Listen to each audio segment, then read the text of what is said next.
আজকে আপনাদের সাথে শেয়ার করব একটি নতুন রেসিপি। আলু আর টমেটোর এই রেসিপি খেতে ভীষণ ভালো লাগে।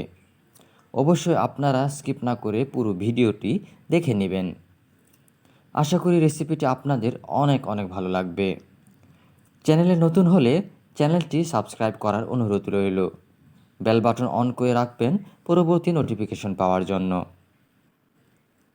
চলুন কথা না বাড়িয়ে রেসিপিটি শুরু করি। এখানে দেখুন 1 কেজির মতো আলু সিদ্ধ করে ছুলে নিয়েছি। আপনারা আপনাদের পরিমাণ মতো আলু নিয়ে নেবেন।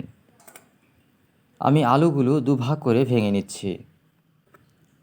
আমি এখানে নিয়েছি 4টে গোলমরিচ, 4টে লবঙ্গ ও 1টি তেজপাতা।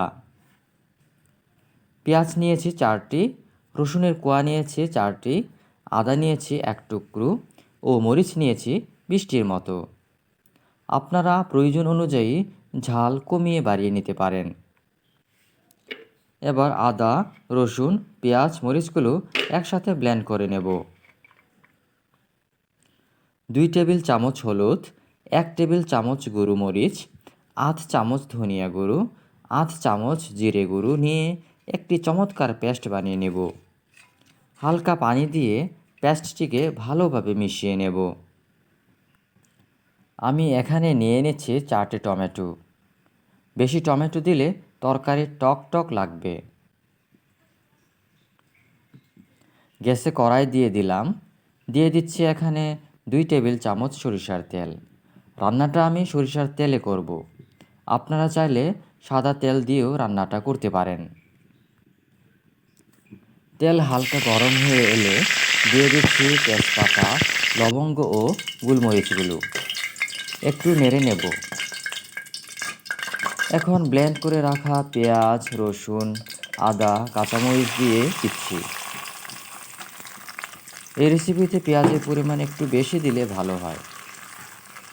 এবার সবগুলো ভালোভাবে নেড়েচেড়ে নেব। পেঁয়াজ, রসুন ও আদার কাঁচা গন্ধ না যাওয়া পর্যন্ত নাড়তে থাকব। প্রয়োজনে ঢাকনা দিয়ে রান্না করব।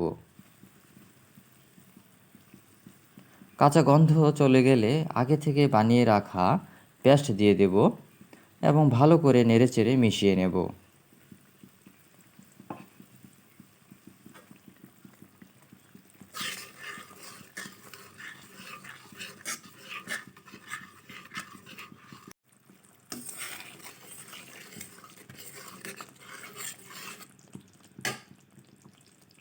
মশলায় তেল উঠে এলে আগে থেকে কেটে রাখা টমেটো দিয়ে দেব।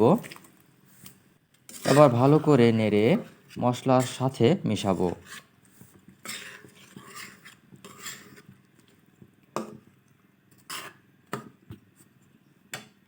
টমেটো নরম হয়ে এলে আলুগুলো দিয়ে দেব। আলুগুলো নেড়ে 5 থেকে 10 মিনিট খুব ভালো করে কষিয়ে নিব। কষানোর সময় পানি দেওয়া লাগবে না, কারণ টমেটোতে যথেষ্ট পরিমাণ পানি রয়েছে।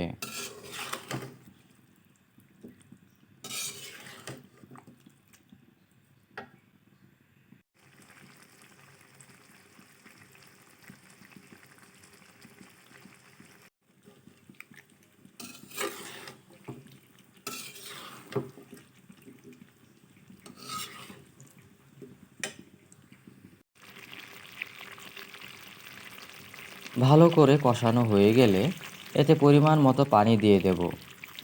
এক্ষেত্রে আমি গরম পানি ব্যবহার করছি। মাঝে মাঝে ঢাকনা তুলে নাড়িয়ে দিবেন, তা না হলে নিচে লেগে যেতে পারে। এবার 1 টেবিল চামচ লবণ দিয়ে দিচ্ছি। আপনারা আপনাদের স্বাদ মতন লবণ দিয়ে নেবেন। তরকারি হয়ে এসেছে, চুলার আঁচ নিভিয়ে দিচ্ছি। দেখুন কত সুন্দর রান্না হয়েছে, দেখতে চমৎকার লাগছে, খেতেও ভারী সুস্বাদু হয়েছে। আপনারা এই রেসিপি গরম পরিবেশন করবেন। রুটি ও ভাতের সাথে দারুণ খেতে লাগে। আপনারা যে কোনো সবজির সাথেও খেতে পারেন।